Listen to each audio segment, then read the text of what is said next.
Y la clase lleva por título Las transiciones. Hubo una transición que es menos conocida, que es la que intentó el franquismo para prolongarse, para proyectarse como modelo político más allá de la vida biológica de Franco. Esa transición, como digo, es en la que vamos a incidir, porque la otra, la transición del 75, esa realmente está haciéndose prácticamente, como bien sabéis. Pero la tocaremos también para los aspectos más fundamentales, sentar las bases de esos aspectos más fundamentales. Como decía, la transición del año 69, que es físicamente no, es cuando realmente Franco presenta en las Cortes a la figura de su sucesor, al que le intitula Príncipe de España. Ya veréis en la correspondencia que se cruzan entre Franco y el infante don Juan. En todo momento, Franco se dirige al padre de Juan Carlos como infante. En ningún momento le da tratamiento de alteza, le deja bien claro cuál es el concepto que, desde el punto de vista del protocolo, le quiere dar a la figura del padre de Juan Carlos. Él, el padre, don Juan de Borbón, conde de Barcelona, en todo momento se considera el monarca que no está reinando, pero que considera que tiene todos los derechos, desde luego desde el punto de vista jurídico los tiene, porque cuando Alfonso XIII abandona el día 14 de abril de 1931, abandona España, no renuncia a los derechos a la corona, y por esa razón en Roma lo que hace es ceder esos derechos dinásticos a su sucesor inmediato natural, su hijo primogénito, que no pudo ser, y por esa razón fue su segundogénito, Juan de Borbón. Juan de Borbón, por tanto, ostenta los títulos jurídicos de rey de España.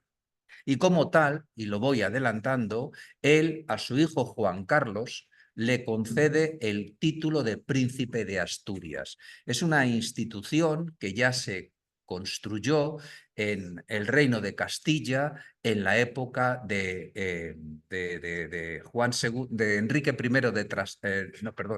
de Juan II de Trastámara, Juan II de Trastámara, que casó a su hijo primogénito, el que luego sería Enrique II de Trastámara, con Leonor de Castilla, a la que llevaba el título de princesa de Gales. Tomando como referencia esa vinculación con la corona de Inglaterra, se copia el modelo de al primogénito nombrarle príncipe de Asturias. Por tanto, Juan Carlos de Borbón tiene el título de príncipe de Asturias porque así lo ha delegado su padre, se lo ha concedido su padre. Cuando Franco opte, como va a optar en el 69, aquí tenéis en la fotografía de la izquierda, por proclamar, ahora hablaremos de cómo se gesta todo eso, a Juan Carlos I como su heredero, le intitula, como digo, príncipe de España. La reacción de su padre es furibunda. No entiende la traición de Juanito y, en consecuencia, entre otras cosas, le retirará la placa de príncipe de Asturias que le acreditaba como tal heredero al trono. Luego todo eso se arregló después, pero fue después. Así que vamos a dar comienzo a la clase. Esa primera transición, la que es menos conocida, de la que menos se habla, da comienzo ya más o menos al principio de la década de los 60, porque el régimen, las personas más allegadas que en ese momento gozan de poder y de presencia ante la figura de Francisco Franco, hacen ver al caudillo que hay que resolver un problema que, si en el 47 se arregló declarando que España era un reino, pero era un reino que no tenía rey. Era un reino que tenía un individuo llamado Francisco Franco que actuaba de regente, pero que se convirtió de facto en un monarca absoluto, como ya vimos hace dos clases. En consecuencia, el régimen es consciente las cabezas pensantes del régimen son conscientes de que Franco no es inmortal y, en consecuencia, hay que dotar a su gestión política, a su régimen político, de una continuidad. Y eso ha de hacerse en la figura de alguien que tenga los títulos jurídicos vinculados a la monarquía. El que está esperando desde los años 40 en Estoril es el padre de Juan Carlos, don Juan de Borbón y Battenberg, que es, como he dicho, quien tiene los derechos dinásticos cedidos, heredados de su padre, donados por su padre, legados por su padre, sería la expresión. Pero realmente Franco no quiere ni oír hablar de Juan de Borbón, entre otras razones, aparte de los problemas de tipo personal que pudiera haber, que los autores no terminan de convenir que sí los hubo, no se sentían cómodos el uno en la presencia del otro. Lo que sí está claro es que Juan de Borbón es una persona que desde el Manifiesto de Lausana del año 47 está claro que es un hombre que va buscando un consenso para ser rey de todos los españoles. Quedaros con esta frase que va a volver a salir en esta clase cuando tenga que explicar su rechazo, si no tan formal, sí sibilinamente, a la aceptación que hizo su hijo del trono que le legaba Francisco Franco I de España. En consecuencia, como digo, el régimen es consciente de que hay que dar una continuidad al régimen en la figura de alguien que tenga los títulos dinásticos y que haya recibido la impronta de todo lo que significaba el movimiento nacional. Como bien sabéis, Juan Carlos está en España desde los 50 para ser educado dentro del régimen y dentro de los principios fundamentales del movimiento, en unas conversaciones que mantuvieron su padre, Juan de Borbón, y Franco. En consecuencia, la persona mejor colocada para estos individuos del régimen que pretenden dotar de continuidad al mismo es la figura de Juan Carlos de Borbón. Franco no lo ve así, o no lo ve así tan de inmediato. Él considera que hay tiempo suficiente. Algo que le caracterizaba a Franco es que sabía gestionar bien el tiempo, porque las ansiedades de sus colaboradores precisamente las manejaba solventemente y apaciguaba sus ánimos. Hay dos libros sobre los que están citados en la bibliografía, sobre los que llamo vuestra atención, que merecen la pena ser leídos. Los dos, uno de ellos fue protagonista directo de la presión que hicieron los monárquicos tecnócratas sobre la figura de Franco. Se llamó Laureano López Rodó. Este Laureano López Rodó, un hombre del Opus, era un monárquico. De hecho, el libro lleva por título La larga marcha hacia la monarquía. El otro es Luis María Ansón. Ansón es un personaje que todo el mundo conoce. Ansón, siendo muy joven, ya pertenecía al Consejo Privado de Juan de Borbón en Estoril. Escribe un libro en el 97, si la memoria no me falla, 97-99, ya fallecido Juan de Borbón y Battenberg, escribe un libro que lleva por título Don Juan. También está citado en la bibliografía y algunas referencias saldrán en diapositivas oportunas. Estoy convencido de que ese libro que escribió Ansón es una opinión personal, ¿de acuerdo? Es una opinión personal. Estoy convencido de que ese libro se hizo para mayor gloria de Juan de Borbón, al que en todo momento en el libro le trata de majestad. No se os olvide, por otro lado, que fallecido Juan de Borbón y Battenberg recibe tratamiento de monarca, es velado en el Palacio de Oriente y es enterrado en el Panteón de los Reyes en San Lorenzo del Escorial. No creo que sea casual todo ese tratamiento y el libro de Anson, donde hay un capítulo, también lo citaré oportunamente, que habla de una estrategia bifronte para volver a recuperar la monarquía para España ante la posibilidad de que al régimen de Franco le sustituyera una república. En ese libro de Anson sobre Don Juan, quien sale manifiestamente bien parado es un personaje conspirador, un político de altura que se llamó Pedro Sainz Rodríguez. Pedro Sainz Rodríguez, que publicó 2 libros, que le publicó aquella colección magnífica de Planeta, Espejos de España. Una de ellas es Testimonio y Recuerdos, y la otra es Un monarca en la sombra, me parece que es, o Un reinado en la sombra, creo que lleva por título. Pedro Sainz Rodríguez, para Anson, es un cánovas redivivo, en la medida en que restauró la monarquía en la figura de, ya que no pudo ser Juan de Borbón, que fuese su hijo. Este es el marco general en la década de los 60 que rodea a 2 grupos políticos, familias se llamaban en aquella época, familias políticas que estaban orbitando en torno al poder que representaba la figura de Francisco Franco. Por un lado estaban los tecnócratas del Opus, llegados, como bien sabéis, con el Plan de Estabilización Económica de 1959, que son gente moderna, que son gente que conoce cómo son los manejos de la administración pública y son los autores de aquellos famosos planes de desarrollo.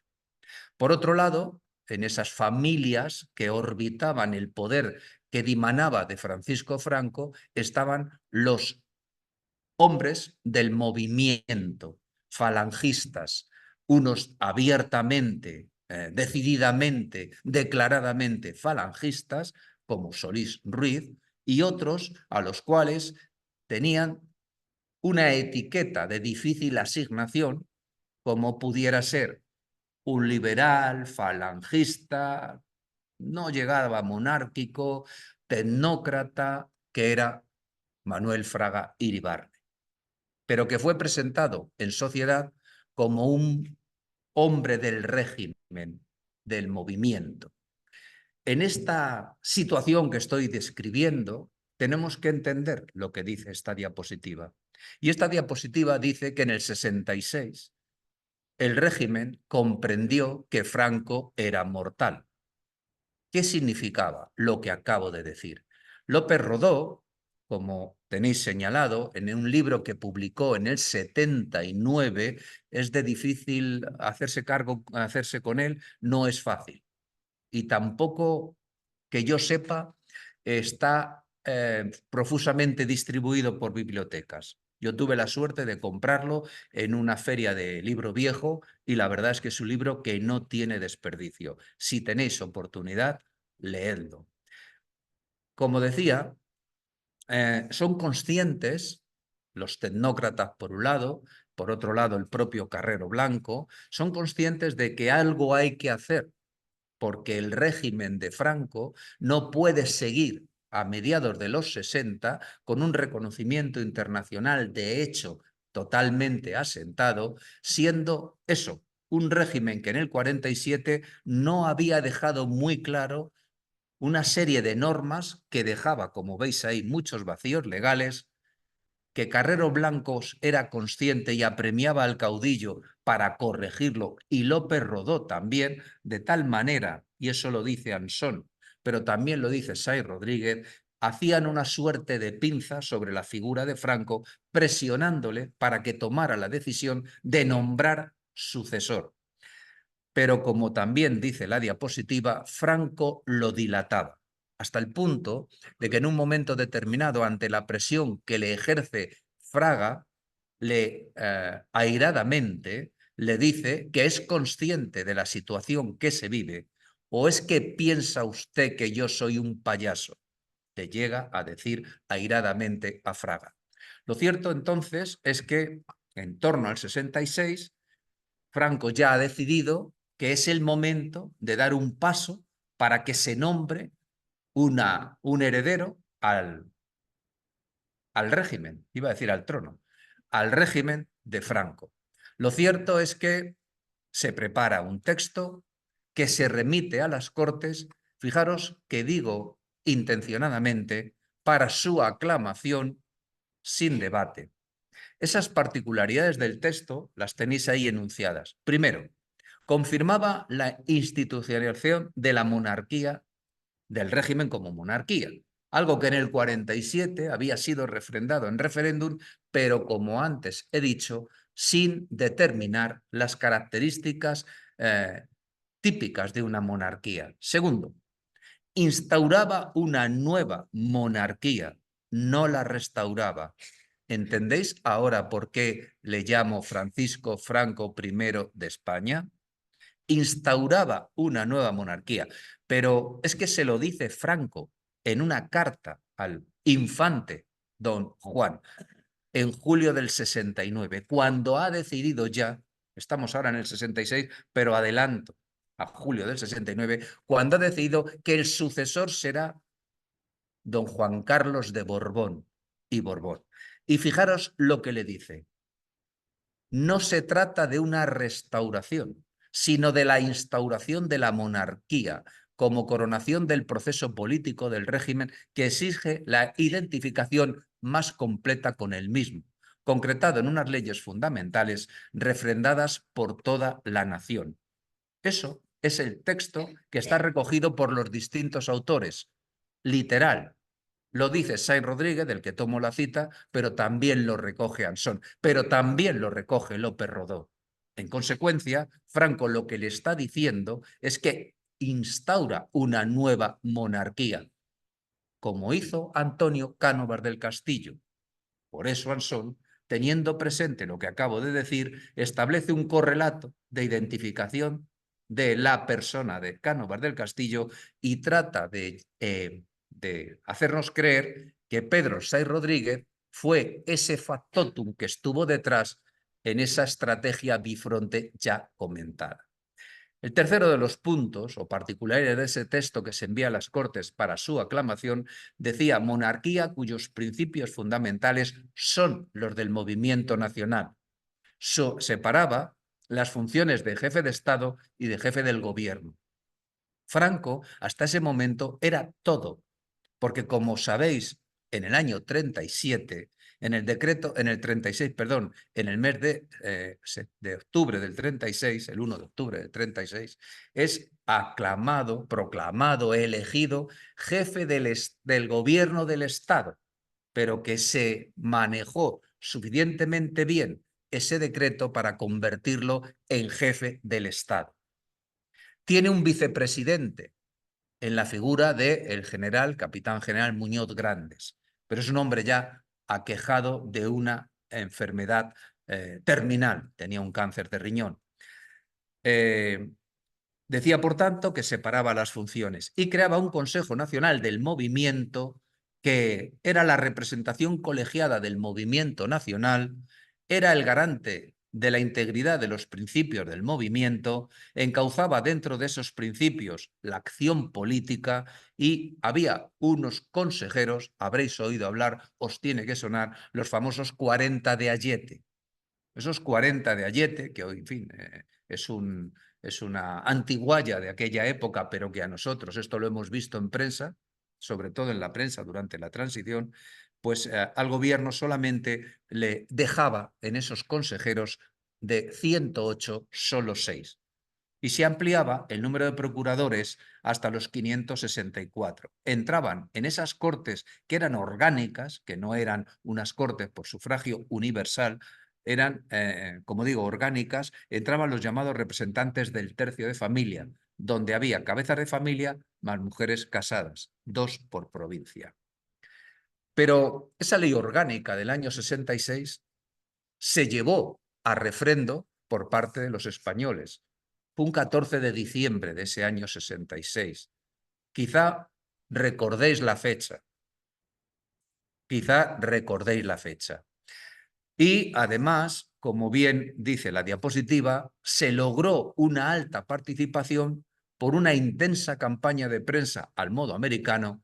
Fraga era el ministro de Información y Turismo, y además porque se insistió en lemas como vota paz, vota progreso, vota sí, si quieres la paz, vota sí, no votar es seguir las consignas de Moscú. Os tiene que sonar, es muy, muy, muy actual, no el texto, sí la idea.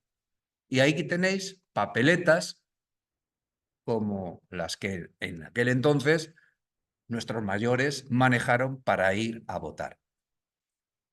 No hubo oposición, porque lógicamente la dictadura no iba a permitir que hubiera una campaña, no era un régimen de libertad, y había panfletos de estas características donde se decía no votes en el referéndum. Todos los miembros del régimen se volcaron. Carrero Blanco dijo, votarán no o no votarán los desarraigados de la patria. Votaremos sí los que queremos una España unida, grande y libre. Votaremos sí quienes queremos para nuestros hijos y nuestros nietos una patria en orden y en paz. Se obligó, el voto era obligatorio y además las empresas tuvieron que dar permiso a sus trabajadores para que acudieran a votar. Ítem más, y esto lo recuerdo perfectamente, en aquella época en Madrid había unos autobuses municipales y unos microbuses más cortos, de color amarillo, que eran un poco más caros, donde la gente no podía viajar de pie, eran un poco más selectos. Ese día esos microbuses eran gratis para que todo el mundo pudiera acudir a su acto patriótico de votar en el referéndum. El cardenal Quiroga era entonces el presidente de la Conferencia Episcopal, que también apoyó abiertamente el sí en el referéndum. Los resultados no pueden ser más que los que están citados. En torno a un 90% del censo, que entonces eran 21 millones de españoles, dijeron que sí. Solo 1,92 votó en contra y 2/10 del censo electoral se consideraron votos nulos. ¿Cómo analizar más o menos críticamente unos resultados que estaban dirigidos ya desde el poder en una sociedad donde no era posible la libertad ni de opinión ni de expresión? Bueno, los historiadores se han tenido que valer de qué había pasado o qué sucedió en aquellas provincias donde había una mayor conflictividad, una respuesta político-social al régimen, como son las de Vizcaya, Guipúzcoa, Barcelona, Madrid, Navarra, Álava y Asturias, fuertemente concienciadas, todas en su conjunto por sus características de desarrollo industrial y algunas por sus especificidades de nacionalismo periférico. Sabemos, por tanto, por las respuestas de las papeletas en blanco y las negativas y los votos nulos, que en estos sitios el régimen no logró esos resultados tan apabullantes que sí presentó en el conjunto de España. Y además, en las siguientes elecciones, aprovechando el viento de cola, no se consiguieron ni los mismos grados de participación ni los mismos entusiastas resultados. La gente había sido movilizada porque, recordad, aquella campaña de 25 años de paz, coincidente en el tiempo y sobre todo y fundamentalmente en una sociedad tan marcada por aquella cruenta guerra incivil, vota paz, vota sí. No vota sí, vota paz, vota sí. Lo opuesto, sabéis lo que representa. Lo contrario, por supuesto. En el año 67, el caudillo se está tomando con tranquilidad, elegir quién va a ser su sucesor. Y eso está poniendo muy nervioso a todos los que están en torno al caudillo, al que le están presionando para que elija un sucesor. Tienen a Juan Carlos I, pero en Estoril espera el padre. Tenéis que entender esto para comprender lo que viene después. Un Juan Carlos I que está siendo cultivado por una parte del régimen. López Rodó entre ellos. Los Luca de Tena también. Hay un grupo de presión político que está consentido. No es legal, pero sí está consentido, que organiza tertulias de apoyo a la monarquía, por ejemplo, en la casa de un individuo apellidado Martínez Almeida. Pablo Martínez Almeida fue el abuelo del actual alcalde de Madrid, Martínez Almeida. Vivía en María de Molina, formaba parte del consejo privado de don Juan de Borbón y reunía a un grupo de fieles en su casa de María de Molina. Además, cuando procedía y eran convocados por don Juan Carlos, por Juan de Borbón, acudían a Estoril a reuniones del consejo privado, como la que tuvo lugar en el año 66, donde don Juan de Borbón les explicó, entre ellos a Pablo Martínez Almeida, a Pemán, a Sainz Rodríguez y Ansón, en fin, no sé si me dejo alguno, seguro que me dejo alguno, les explicó que tenían que pergeñar una nueva estrategia porque Juanito había salido de la disciplina del padre. Vais a leer, hay una referencia en una diapositiva posterior, la iracunda y rabiosa respuesta que le diera Sainz Rodríguez a don Juan de Borbón, según cuenta Ansón, en la que le dijo que qué se había pensado, que Franco era una persona que no era de fiar y en consecuencia había que tener una estrategia. Pero lo cuenta Ansón, no lo cuenta Sainz Rodríguez. Ansón, a toro pasado. Sigamos. Una de las cosas que López Rodó sí dice en su libro, en la página 351, dice abiertamente: Franco tardó 2 meses en nombrar vicepresidente. En julio había muerto, del 67, Muñoz Grandes, como antes he comentado. Y es cuando asciende a la máxima categoría de aquel entonces. Por supuesto, Franco seguía siendo quien presidía todo, el almirante Carrero Blanco. Carrero Blanco fue un hombre decimonónico, monárquico en sus convicciones, pero fundamentalmente católico tridentino. Y él va a hacer una pinza junto con López Rodó para atosigar, utilicemos este verbo, atosigar a Franco, para que termine por decidir quién le va a sustituir. Ya tenemos la ley, la han votado en el referéndum los españoles. Los españoles no saben que han votado una monarquía. Los españoles han votado la paz. Vota paz, vota sí. La sorpresa se la llevarán en el 69. Si recordáis, si lo recordáis, veréis que no estoy exagerando en la afirmación. Sigamos.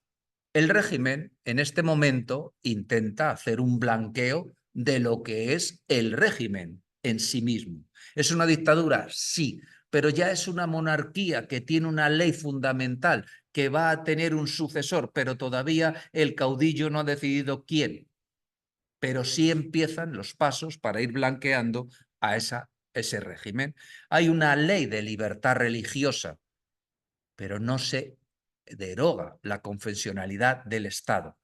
Así que esto que había intentado Castilla en el 64, con el beneplácito de la jerarquía eclesiástica española, que hubiera una libertad religiosa, que los que eran protestantes, miembros de la comunidad anglosajona y norteamericana, que los había y muchos entonces en España, pudieran practicar su culto religioso no a hurtadillas, no consentidamente.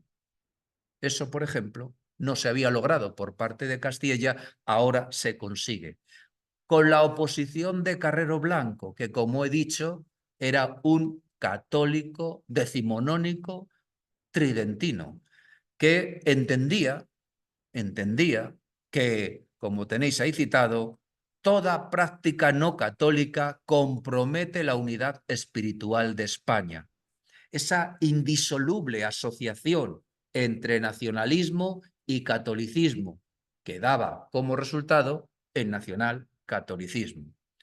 Luego estaba la ley de representación familiar, donde se pretende que haya una mayor presencia de la sociedad en las Cortes mediante un modelo de elección por tercios, recordadlo, por tercios, eran unas Cortes orgánicas, por tanto estaban representados estamentos. Quiere recordar en su formulación a las Cortes del antiguo régimen, en su formulación, desde luego no son iguales, pero quieren recordarlo, cortes de tipo estamental, tres brazos, la nobleza, el clero y el común. Aquí no era exactamente así, pero lo quiere recordar.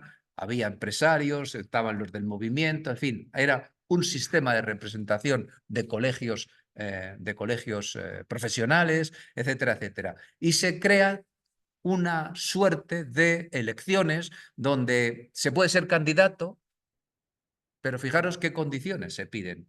Haber sido procurador en Cortes, solo se podía ser procurador en Cortes si pertenecías al régimen y el régimen te había elegido para ser procurador en Cortes, por tanto, sí había sido procurador en Cortes o alcalde, que no lo nombraba el gobernador civil, o presidente de una diputación provincial, exactamente lo mismo, o tener el aval de 5 procuradores o conseguir el apoyo del 10% del censo electoral.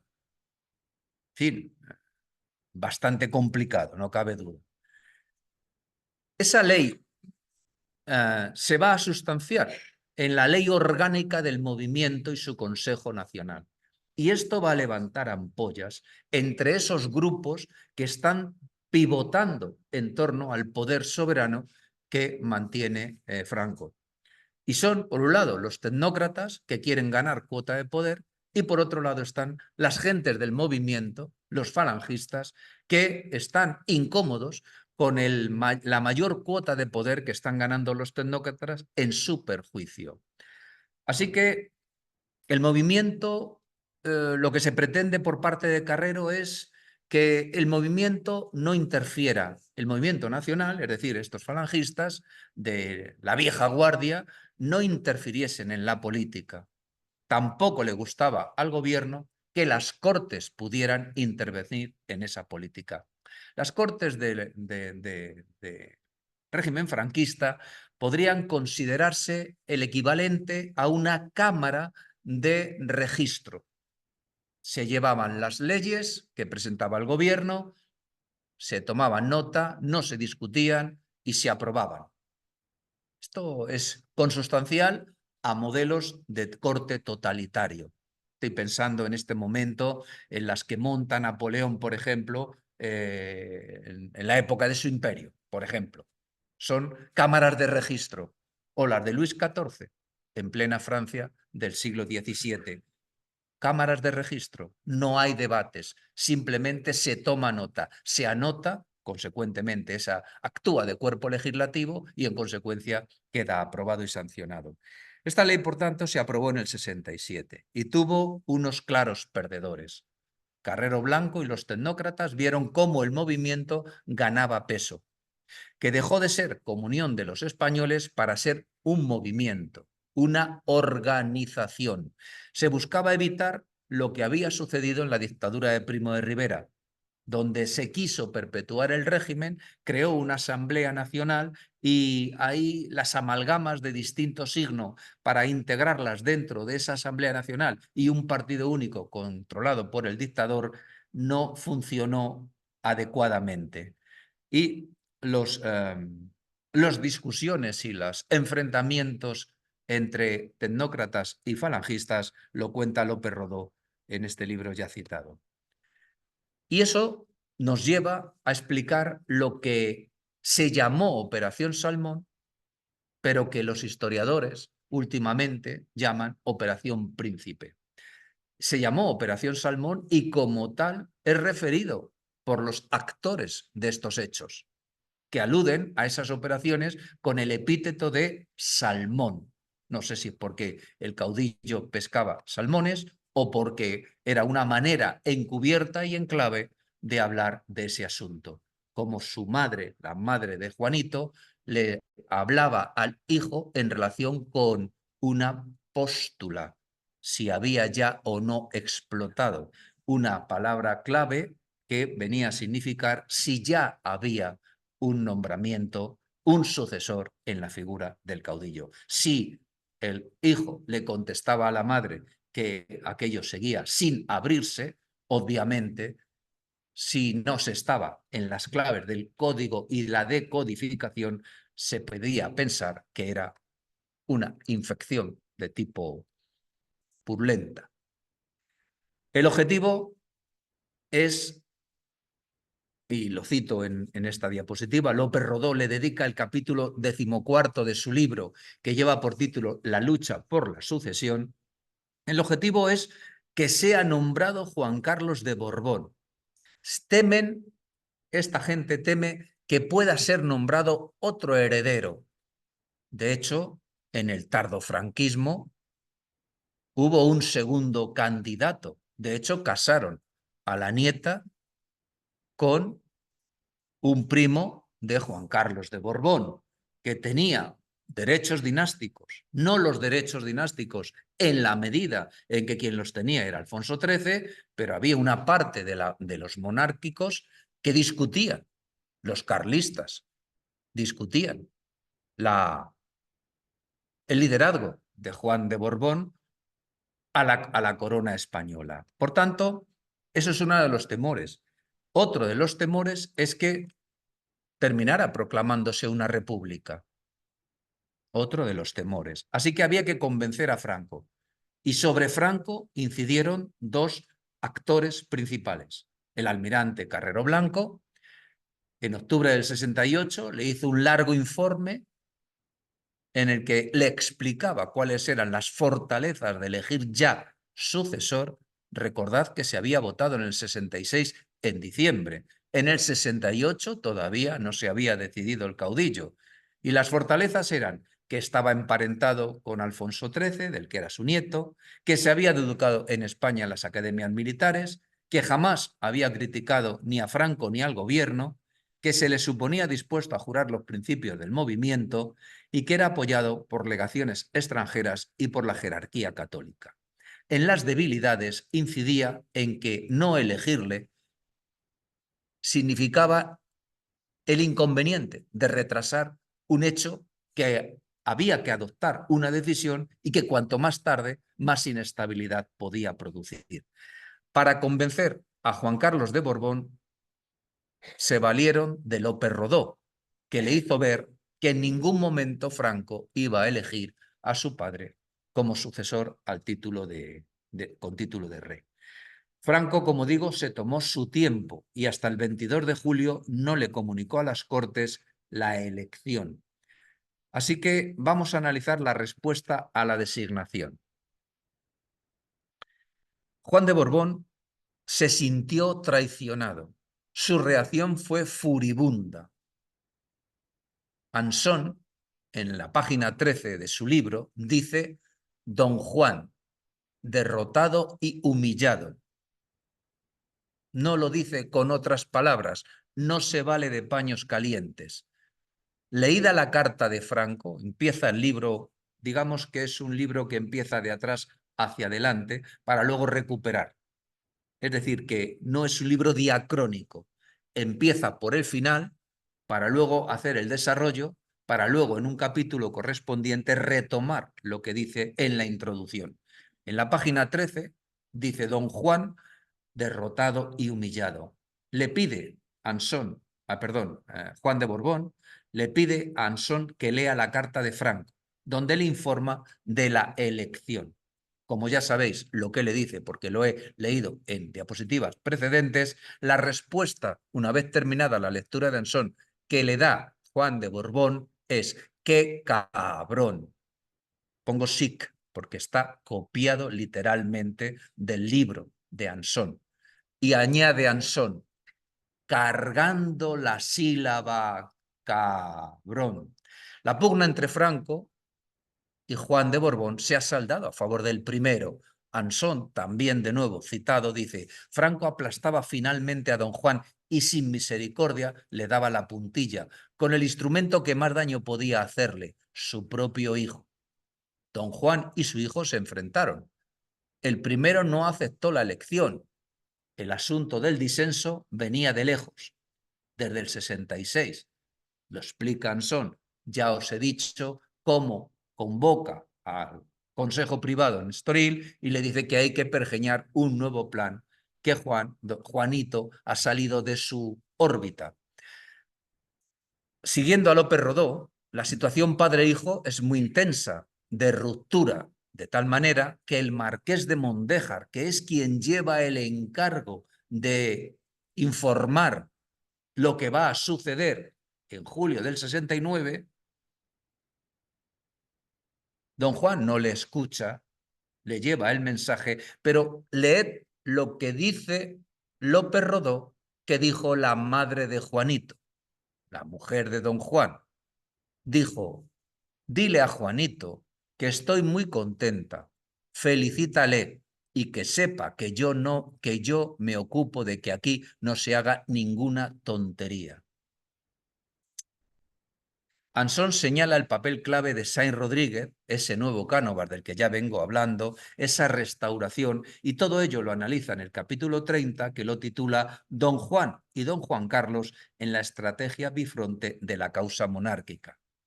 Lo cierto es que en un momento determinado se pregunta Ansón escribe en tercera persona. Él es el protagonista, pero él en el libro, esto es un recurso literario que ya Tucídides, Jenofonte en la Anábasis ya explicó, hablaba en tercera persona. Y dice Jenofonte ha escrito el libro, luego lo hará Julio César en la Guerra de las Galias y tantos otros. Por tanto, Ansón aquí utiliza este recurso de valerse de él, sale del relato, es como si fuese un observador externo y cita, y Ansón le pregunta: ¿y eso de don Juan Carlos? Y les contesta el padre: en ningún momento le hemos llamado Juan Carlos, siempre le hemos llamado Juan. En consecuencia, Juanito. Y le añade: eso es un invento de Franco para que no confundan al padre con el hijo. Lo cierto es que subió al trono como Juan Carlos I. Y lo que sí recoge Ansón con todo lujo de detalle, porque estuvo allí en ese consejo privado del año 66, Sainz Rodríguez se enfrenta abiertamente a don Juan. Y es cuando le dice, entre otras cosas, que qué se ha creído vuestra majestad que es, que si se piensa que Franco, todo eso que antes os he citado. Si tenéis oportunidad, leed el capítulo 30 del libro de Ansón, titulado Don Juan. Lo que sí está claro es que Sainz Rodríguez solicita un pasaporte español y se lo autorizan y pasa a España.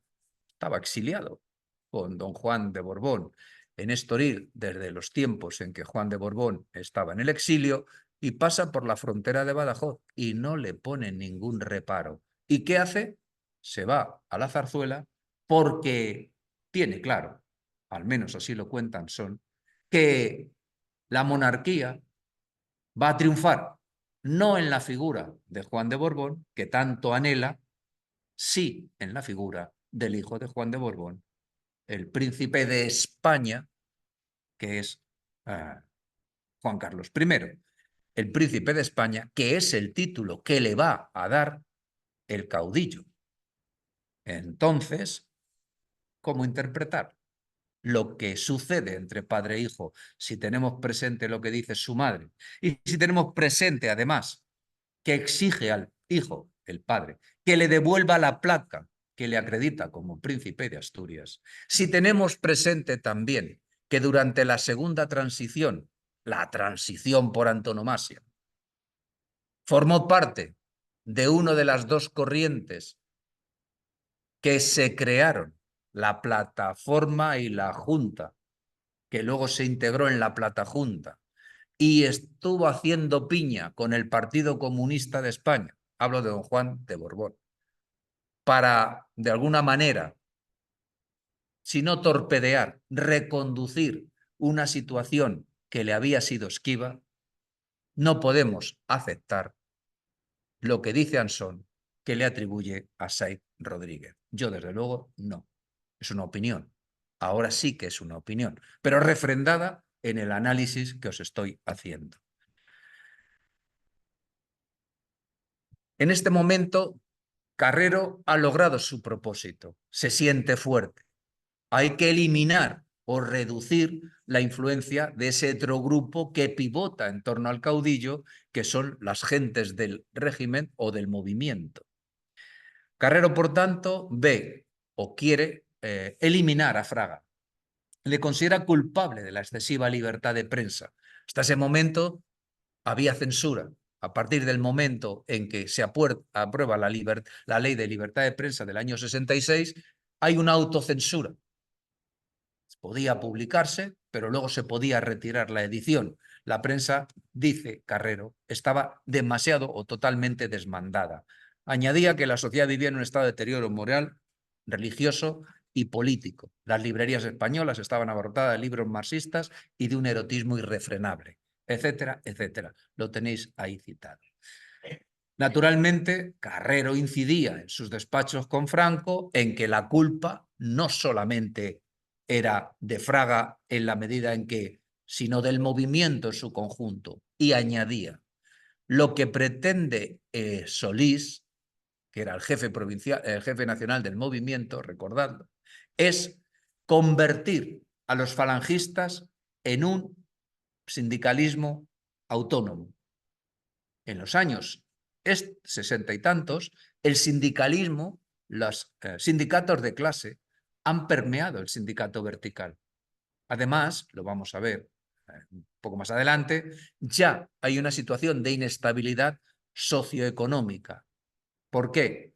Porque si la economía está creciendo, ya lo hemos dicho, a un ritmo del 7% del PIB anual, no se está repartiendo la riqueza y no hay libertad sindical y tampoco hay libertad estudiantil. Y en esta época, en la que Isabel Quintanilla, como nos ha estado explicando Pilar Enarte, iba pintando todos sus cuadros, en esa época, que es contemporánea a estos hechos, en esa época, los estudiantes también se están manifestando. Porque es el mayo del 68, porque hay una corriente estudiantil en todo el mundo occidental que está respondiendo al modelo político que ha dimanado de la Segunda Guerra Mundial.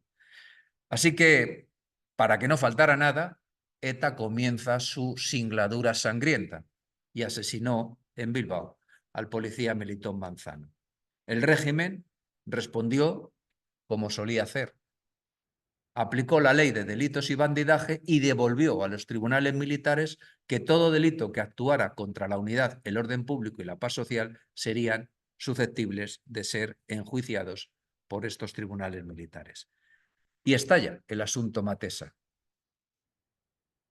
Tenéis que recordarlo. El asunto Matesa es una empresa de exportación fundada por Juan Vilarreyes, un miembro del Opus Dei.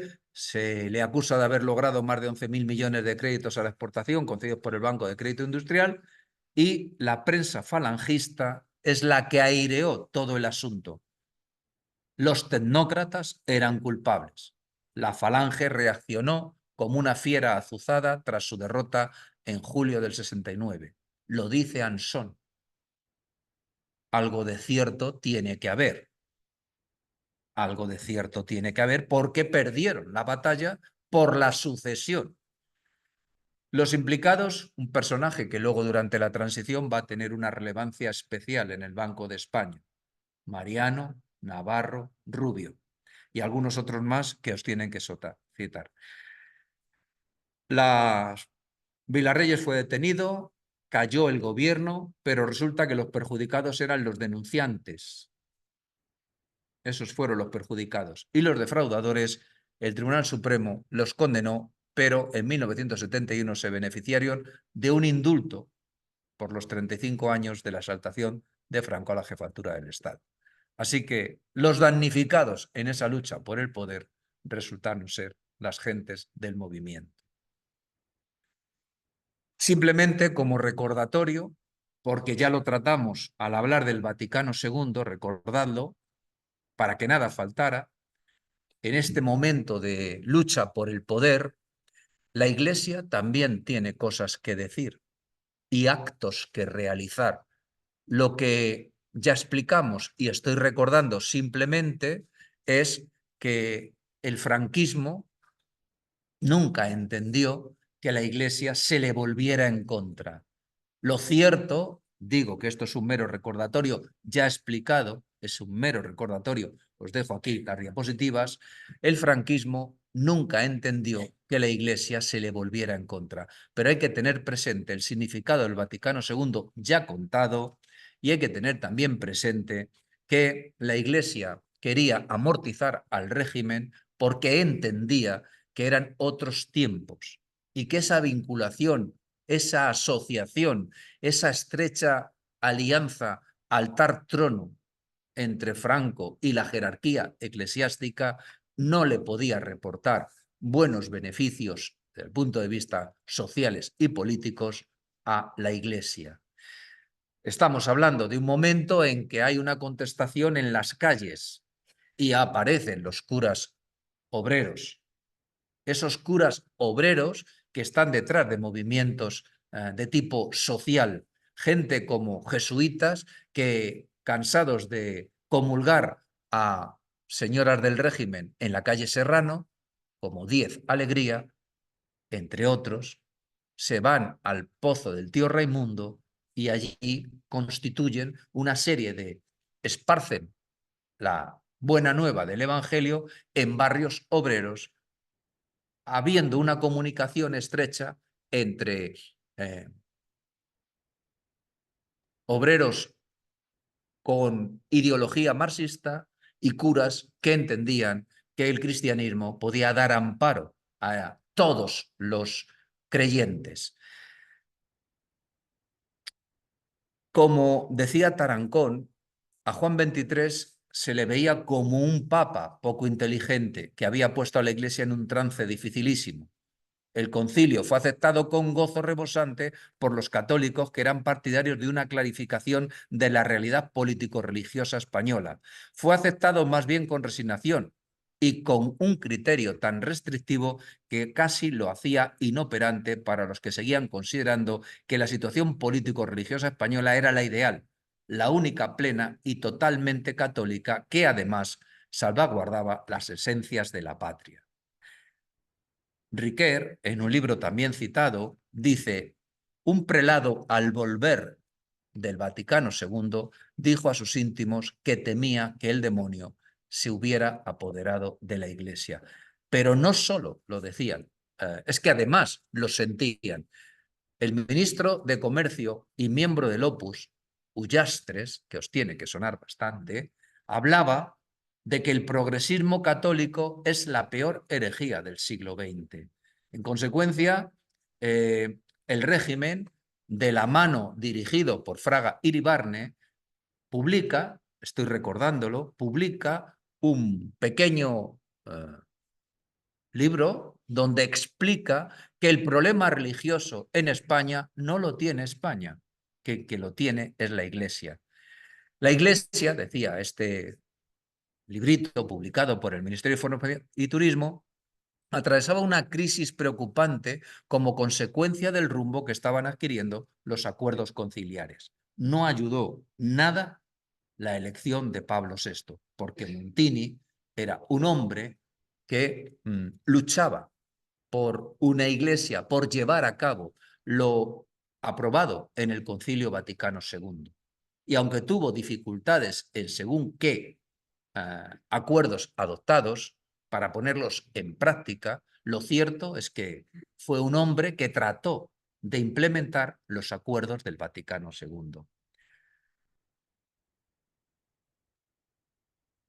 También se le pedía al caudillo que dejara, que renunciara a ese derecho de presentación de obispos, porque entendían que no se correspondía con los nuevos tiempos que un jefe de Estado tuviera la capacidad para elegir a los titulares de las sedes episcopales. Sabéis que tenía el derecho de presentación, presentaba una terna y el Papa elegía. Claro, obviamente en esa terna iban a ir la gente que al régimen le interesara.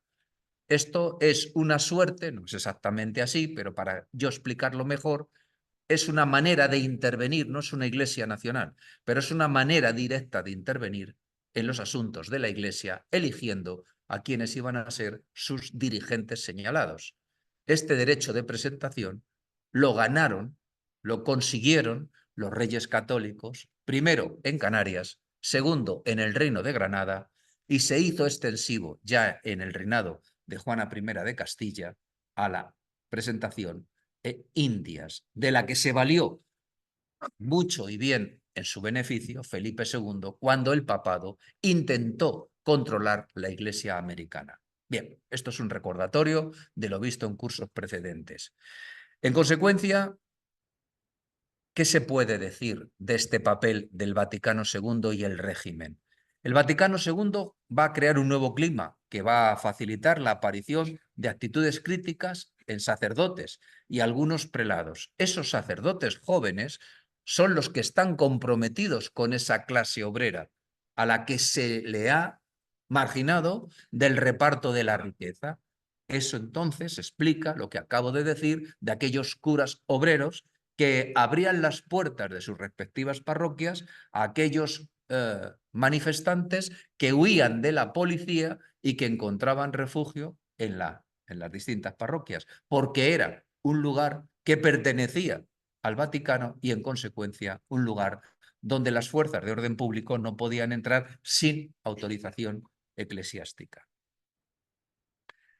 Es el momento en que aparece un proyecto de la mano de Ruy Jiménez, Joaquín Ruy Jiménez, un demócrata cristiano que está intentando capitalizar en torno a su figura y en torno a demócratas cristianos de similares características un partido como lo había en otros países de Europa que tan buen juego estaba dando en la política como era la democracia cristiana, en Italia o en Alemania, la CDU, por ejemplo.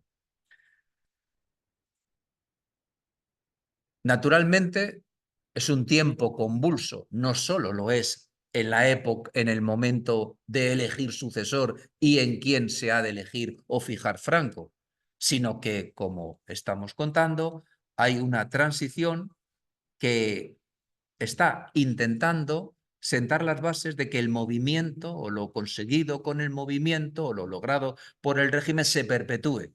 Pero hay una parte de la sociedad que eso lo discute. Por tanto, hay una contestación social.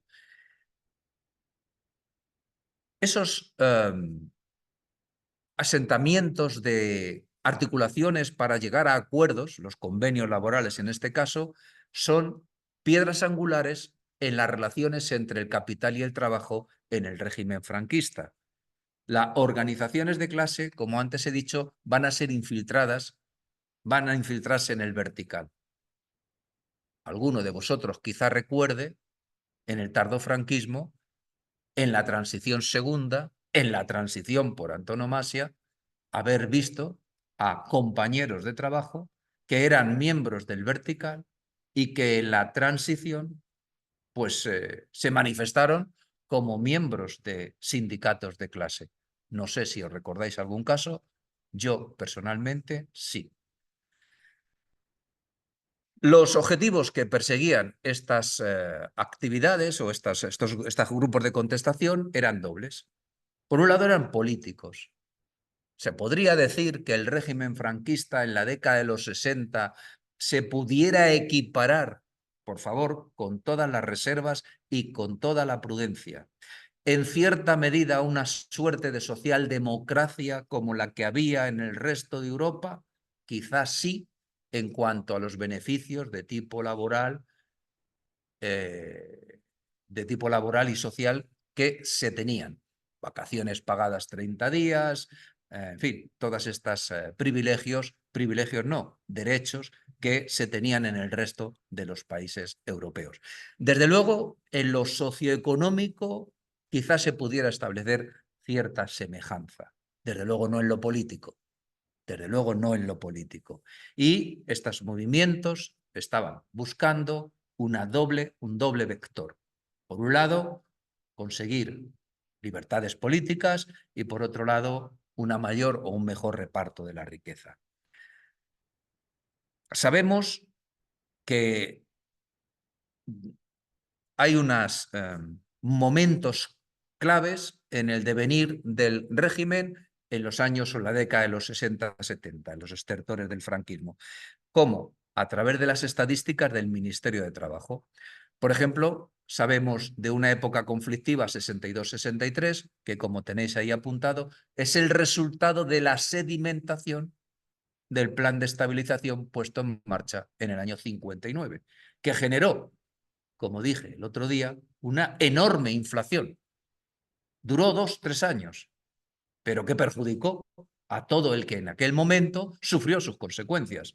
¿Luego empezamos a crecer? Sí, pero los 2 o 3 primeros años de implementación de este restrictivo plan de estabilización, recordad cuando lo explicamos el otro día, que el Banco Monetario, el Fondo Monetario Internacional, el Banco Mundial, le prohibieron al régimen que hiciera desarrollos de tipo como el ferrocarril, que ahora se quiere volver a revitalizar, la idea al menos, de comunicar el Cantábrico con el Mediterráneo en ese eje diagonal que pasaría por la provincia de Aragón, por ejemplo, o algunos otros que ya comentamos en su momento. Por tanto, 62-63. También es el momento en que las organizaciones sindicales dentro del vertical empiezan a convertirse en agrupaciones. Nace Comisiones Obreras del Metal en Madrid, que dirige Marcelino Camacho, donde se dan cita cristianos, comunistas y exfalangistas. Unas singularidades políticas que hubieran sido impensables 10, 15 años atrás. Ese mismo octubre en comisiones nace en Barcelona Comisiones Obreras. 66-67, Comisiones da una gran o lleva a cabo una ofensiva para divulgar la idea sindical y el derecho a las libertades sindicales e intereses de los trabajadores frente a lo restrictivo que era el sindicato vertical. Bueno, como bien sabéis, en el 71 se les procesó a todos estos dirigentes, el famoso proceso 1001, que terminó condenando a estos dirigentes de sindicalistas, entre ellos Marcelino Camacho, y que fueron encarcelados. También los estudiantes están protestando en la calle. Hay una respuesta, ya lo he dicho, que viene de fuera, pero que también aquí adquiere su propia personalidad. No solo lo que está pasando fuera, los estudiantes están reclamando una serie de... están discutiendo la sociedad heredada, como antes he dicho, pero además se da la circunstancia de que en España no había libertades. Así que la universidad se convierte en la vanguardia del cambio. En la década de los 60, como veis ahí, el número de estudiantes había crecido exponencialmente. El régimen, España, no digamos el régimen en este momento, es más oportuno decir, la economía española necesitaba de gente cualificada. Y es ese gran boom coincidiendo con el boom demográfico, hay también un mayor acceso a la universidad. En el 65, el sindicato, si había un sindicato vertical en lo laboral, había un sindicato estudiantil, el SEU. Ese sindicato, cuyos dos últimos secretarios generales fueron Martín Villa y Ortiz Bordás. Ha sido, digamos, desaparece porque los estudiantes huyen de este tipo de sindicalismo. Y hay cantautores críticos con el régimen que entran en las facultades y actúan. ¿Por qué entran en las facultades y actúan? ¿Por qué no lo hacen en un parque público? Porque en las facultades es un espacio cerrado de un ente jurídico cuyo cabeza visible es el rector. Si el rector no autoriza la entrada de la fuerza pública no puede entrar, aunque no haya vallas. Eso es por la razón, esta es la razón por la cual a estos cantautores se les invitaba a las facultades para que allí cantaran sus reivindicaciones. El régimen lo que va a hacer es intentar, pues eso, un blanqueo. Quita a Villar Palasí y lo sustituye con Lora Tamaño. Y en el año 69, como antes lo ha dicho, ETA inicia su carrera sangrienta y el gobierno decreta, por tanto, ante tanta inestabilidad, el estado de excepción. ¿En qué contexto se produce todo esto? Y ya lo hemos comentado a lo largo del curso. En el año 67 está la Guerra de los 6 días. En el año 73, la del Yom Kippur, la crisis del petróleo. ¿Lo recordáis cuando lo hablamos? En el 73, por tanto, esa crisis del petróleo va a hacer que haya una crisis económica en toda la economía occidental que ha fundamentado esa edad de oro del capitalismo en una energía barata, que es el petróleo. También explicamos que aquellos acuerdos de Teherán puestos en pie en el año 73, en realidad, sin dejar de beneficiar a los productores, benefició exponencialmente a las 7 hermanas, esas compañías anglosajonas petroleras que eran las que comercializaban el crudo. ¿Lo recordáis? Bien, lo explicamos en su momento. Así que el resultado, que también lo dijimos, fue un encarecimiento de los combustibles, su reflejo en los precios finales, incremento del precio de los productos, minoración del crédito, y España no fue ajena a todo esto. Es más, no solamente se estaba produciendo eso en el contexto internacional, es que además en España el franquismo estaba agonizando. Y Franco se muere. Franco se muere, como bien sabéis, y estalla también la Marcha Verde y la crisis del Sáhara. Y eso nos lleva a hablar unas pinceladas, porque esto sí que lo recordamos, lo hemos vivido y está todavía por terminar de desarrollar la segunda transición o la transición por antonomasia. La década de los 60 sirvió de entrenamiento para ir abriendo canales de diálogo. La existencia de movimientos sindicales semilegales, asociaciones estudiantiles y jóvenes del régimen que entendían que había que pasar página, que el régimen ya estaba amortizado. Por tanto, recordad bien de dónde nació UCD. Recordad también de qué manera, a principios de los 70, se crearon lo que se llamaron asociaciones, no eran políticas, pero sí que se les reconocía una cierta entidad jurídica para, mediante el asociacionismo, sin llamarles partidos, ir creando un humus que permitiera al régimen presentar una candidatura de apertura. Lo cierto es que se puso en marcha, y lo destaco porque convendría mucho tener presente lo que digo. Se puso en marcha una dinámica que cambió enfrentamiento por entendimiento. Se podría decir más alto. Quizá no se pueda decir más claro. Estamos faltos hoy de entendimiento y sobrados de enfrentamiento. Y esa segunda transición sí que posibilitó lo que va ahí explicitado. El protagonista ahora ya no es Carrero, va a ser Juan Carlos I, que nombrará, como bien sabéis, a Adolfo Suárez, cesando a Arias Navarro, que era la continuidad lógica casi agónica del régimen de Franco. En la transición, por tanto, hubo dos grandes espacios de actuación: las élites y los movimientos de acción popular. Los objetivos de ambos grupos eran muy diferentes. Se hablaba de una monarquía representativa liberal, la que terminó implementándose. Otros hablaban de una república democrática socialista. Esos movimientos se integraban dentro de dos grandes grupos, la Plataforma y la Junta Democrática. En esa Junta Democrática es en la que militó Juan de Borbón y Battenberg, y también el Partido Comunista de Santiago Carrillo, asociaciones de difícil comprensión, pero que en aquel entonces les unía lo que les separaba de lo que aquí estaba sucediendo.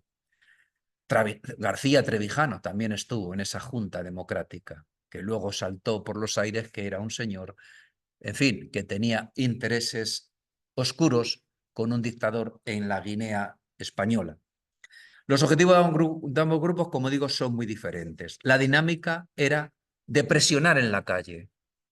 Lo hemos vivido. Recordad que se nos convocaba a las asambleas en los centros de trabajo, no para reivindicar mejoras laborales, esa era la excusa, sino para hablar de política.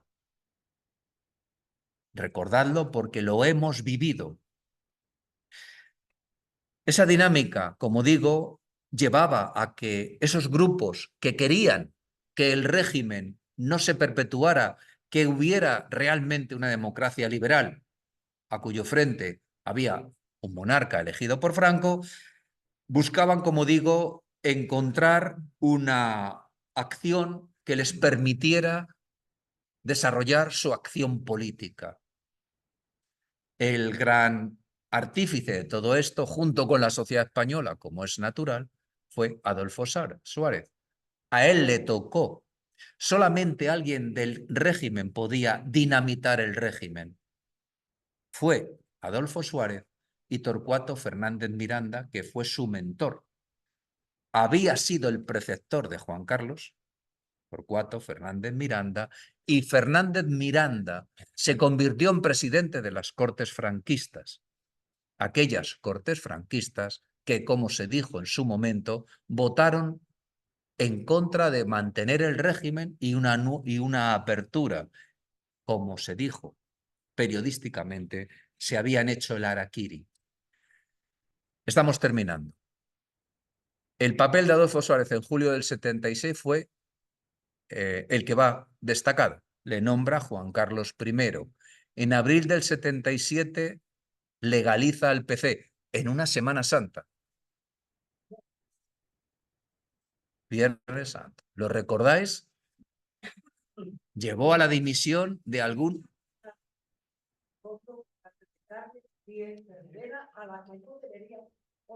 Sí, se está comentando que con mucho juego de fondo de Carmen Díaz de Rivera, a la que no habría que olvidar. Yo creo que no hay que olvidarla porque fue una mujer que jugó un papel muy destacado, subordinado en cuanto a la representación pública de su acción, pero no en su papel relevante, que fue una mujer que trabajó codo con Adolfo Suárez. El PC fue legalizado. Así se hacía eco el país de la legalización. Abril del 77, el 10, Viernes Santo, para ser más exactos.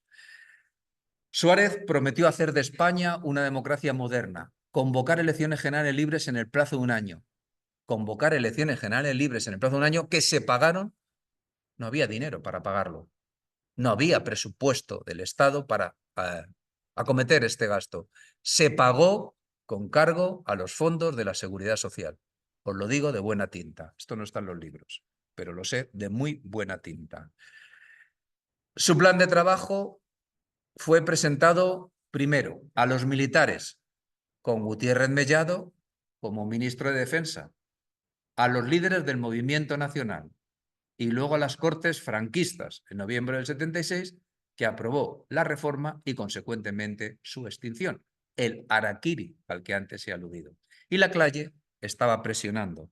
Estaba presionando. En Madrid la manifestación pedían pan, trabajo y libertad. En Cataluña 1 millón de personas se manifestaron al grito de libertad, amnistía y estatuto de autonomía.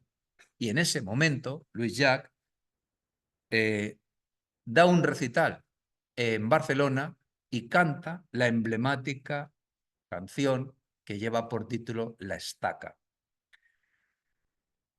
Hay elecciones generales, se le habían legalizado los partidos políticos y Suárez creó un partido desde el poder. Y aquí triunfa Suárez, donde Portela Valladares en el año 36 no lo logró. Fijaros qué salto en el tiempo. Como ya hemos visto la Segunda República, os dije que Alcalá Zamora, en su calidad de presidente de la Segunda República, en diciembre del 35 disolvió las Cortes y convocó elecciones generales, encargando a Portela Valladares que organizara un partido de centro para sustituir al dinamitado por su corrupción Partido Radical de Lerroux. ¿Lo recordáis? Pero no salieron las cuentas de la manera que habían hecho Alcalá Zamora y Portela Valladares. Y aunque desde el poder se pueden intentar presionar para que determinadas opciones políticas triunfen, en el caso de Portela Valladares fue un fracaso, en el caso de la UCD fue todo un éxito, porque toda la gente joven del régimen se había dado cita en la Unión de Centro Democrático. En junio del 77, con participación del 80% prácticamente del censo, 2/3 de los sufragios obtenidos se los repartieron entre la UCD y el PSOE. La UCD con un 34%, el PSOE con un 29%. Y el resto se repartieron entre otros partidos, entre ellos Fraga, que organizó un partido que se llamó Alianza Popular y que fue la base del actual Partido Popular, y el PC de Carrillo y la Pasionaria. Se inauguraba una legislatura que pondría en pie la España de las autonomías y fueron unas elecciones a Cortes Generales que crearon una comisión para elaborar una constitución que fue aprobada por amplia mayoría de los españoles el 6 de diciembre del 78, razón por la cual celebramos en su conmemoración todos los años la fiesta o el día de la Constitución. Unas elecciones a Cortes que se han discutido, que no se disolvieran una vez creada la Constitución y se formara un nuevo Parlamento, un nuevo Congreso de los Diputados dimanado de estas nuevas Cortes. Bueno, eso es irrelevante. Es irrelevante porque la Segunda República tampoco lo hizo, pero quienes defienden esta postura no lo dicen. La Segunda República, como bien sabéis, convocó elecciones en junio del 31 que ganaron las fuerzas de izquierda, la conjunción republicano-socialista, que creó una comisión, que creó una constitución, que aprobó el día 9 de diciembre del 31, que sancionó, que nombró a Niceto Alcalá Zamora, que la juró, y las Cortes siguieron su etapa legislativa y no se convocaron nuevas elecciones de acuerdo con la Constitución de la Segunda República. Esto, cuando oigáis decir que estas Cortes del 76, que aprobaron la Constitución, no se disolvieron y que hicieron unas Cortes constituyentes legislativas, replicad que la Segunda República tampoco lo hizo. Y todos cantamos un himno que creo que conviene en este momento cantarlo, y con él cerraremos la clase, no sin antes hacer una breve reseña de la bibliografía que he consultado y que os dejo para que vosotros, en fin, si tenéis interés, podáis seguirla.